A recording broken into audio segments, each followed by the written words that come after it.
What's up guys? If you've recently become a son of the forest, you've probably already realised that your new mama can be pretty mean. I tested the healing properties of all foods so that you can pack the right nibbles to help you recover from all but the most severe of spankings. First off, not all foods provide a healing effect, and while oysters do provide some healing, it's only about 2 pixels of health bar per oyster. This places them firmly at the bottom of our list. Next up is raw fish and raw meat, which both restore just under half a segment of health bar. Energy bars slightly outperform raw meat and fish, restoring just over half a segment of health bar each. Dried meat and fish is much more impressive, restoring just under a full segment of health bar each. Lastly, cooked meat and fish both restore a full segment of health bar. Whilst cooked meat or fish do provide the strongest food heals, they also spoil fairly quickly, so I'm going to recommend dried meat and fish as the best in class heal food. I just feel that the slight reduction in healing is a fair trade-off because dried meat and fish last almost indefinitely. You'll find the blueprint for drying racks under storage in the guidebook. They take 13 sticks each to build. The easiest way to fill up your drying rack with delicious dried food is to lead Kelvin to a river or lake and then ask him to fish for you. Did you know that in addition to carrying 6 meds, you can also carry 3 health mix and 3 health mix plus? Regular health mix is crafted with 1 aloe vera and 1 yarrow. It restores 2 whole segments of health. Health mix plus is crafted with 1 aloe vera, 1 horsetail and 1 fireweed. Its healing power is almost comparable to meds, as it restores 4 whole segments of health. I'm going to show you a location where you can find a good assortment of herbs within a very small area. This place is incredible for gathering. Be warned though, the devs obviously know this place is a gold mine and it's heavily guarded. You're going to need decent weapons to survive here, or if you prefer the stealthy approach, then leaf armour to help you remain undetected. In this small area, you'll find abundant amounts of aloe vera, yarrow, horsetail and fireweed. That's everything you need to craft health mix and health mix plus. Next, let's talk about armour. Armour can help negate the amount of damage you take in Sons of the Forest. But with the exception of golden armour, which is found in an endgame bunker, all armours get destroyed after taking a certain amount of damage. Given the fact that spooky armour offers good protection and is quick and easy to get by simply using your knife on dead mutants, this should probably be your go-to armour until you can get the gold armour. Unlike most other survival games, Sons of the Forest does not have a full screen map. Instead, navigation is via a small handheld GPS. You can toggle between 5 levels of zoom on the GPS by using the middle mouse button. Zip lines in Sons of the Forest are incredibly useful and can be used to travel both downhill and uphill. Place a log holder at the end of the zip line to use it to transport logs directly into storage. You can also position your zip line so that it runs just above a log storage to remove logs from the zip line before they reach the end. While zip lines have a limited length, it's worth considering that the number of zip lines you can build is not limited. Extra zip lines can either be looted from boxes or crafted by printing grappling hooks at the 3D printer and then combining them with a rope in your inventory. The maximum distance limitation on zip lines can be easily overcome by chaining zip lines together. I used this tactic to build a zip line from my base on the west beach to a small camp across the bay.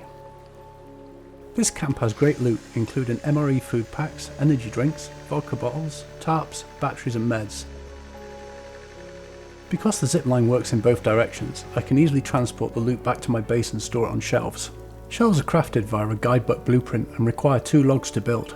They allow you to free up vital inventory space whilst building up a good stock of important items like ammo, food and meds. Gain easy access to your important items by pinning them to your backpack. The backpack acts as a quick inventory, allowing you to access items whilst moving. This can be very useful in a fight when you need quick access to meds or to change your weapon. The quick inventory is accessed by holding down your inventory key.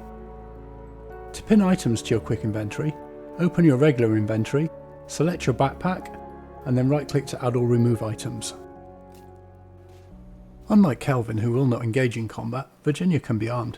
Having 3 hands gives Virginia a unique tactical advantage, and she can wield a pistol and a shotgun at the same time. Virginia also shoots without consuming ammo. Caves and bunkers are some of the most challenging content in Sons of the Forest, but you can give yourself a safety net by building a shelter inside the cave or bunker. The shelter can then be used to save your game progress. Toggle structure damage on under your gameplay options if you have it set to off, and you'll then be able to destroy the shelter once you are done saving.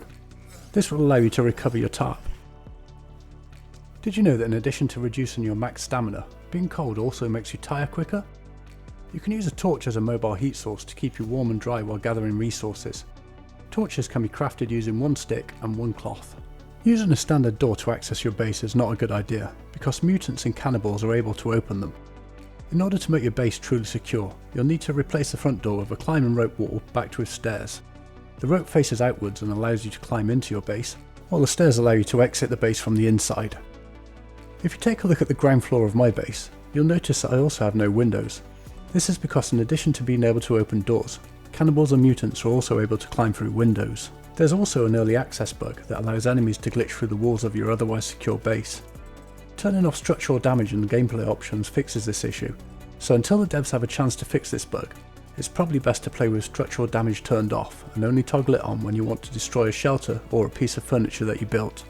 Craft a sledge at the 3D printer to descend steep slopes with incredible speed. The sledge is the most expensive 3D printable object in the game, requiring 1000 mil of print resin to craft. But since you can find print resin just about everywhere, this is unlikely to be a problem. To use the sledge, equip it, then jump and press the left mouse button whilst in mid-air. Let's see how far I can get.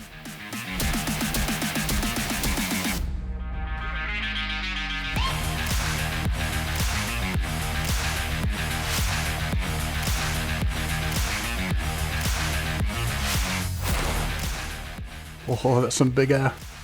In addition to land and snow, sledges can also float on fast flowing water, so they can be used to traverse certain rivers, like for example this one.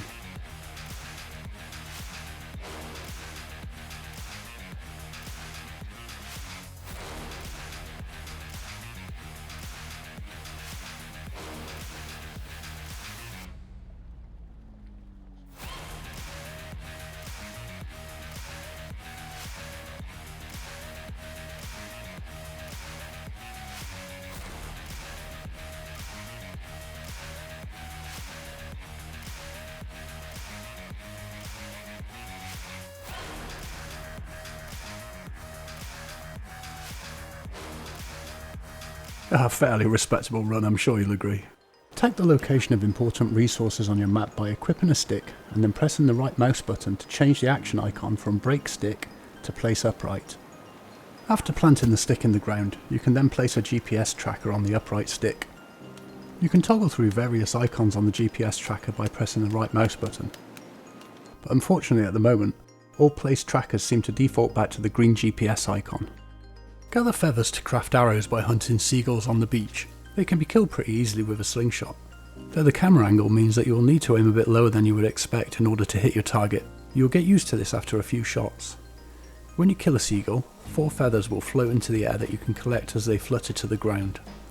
After you've collected the first 4 feathers, hit the dead seagull with a melee weapon to release an additional 3 feathers.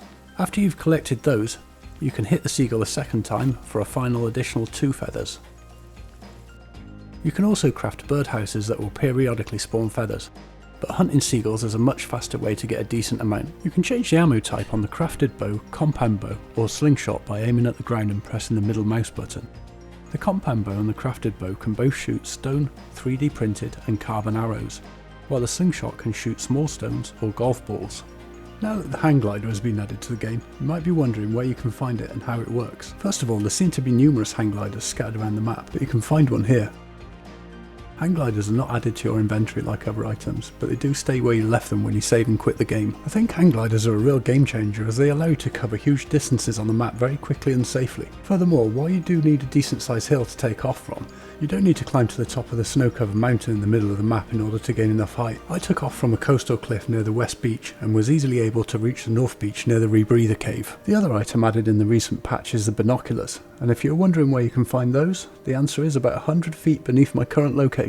Let's swoop in for a closer look. The binoculars are added to your inventory once you loot them and can be assigned a hotkey just like most other items of equipment. They have decent magnification and items seem to be about 4 times closer than they actually are, though given the fact most of the map is covered in dense forest, it's debatable how often they'll actually prove useful. I think they're probably going to be a very situational tool. Perhaps they'll come in useful when hunting for game like rabbits or deer in the more open parts of the map.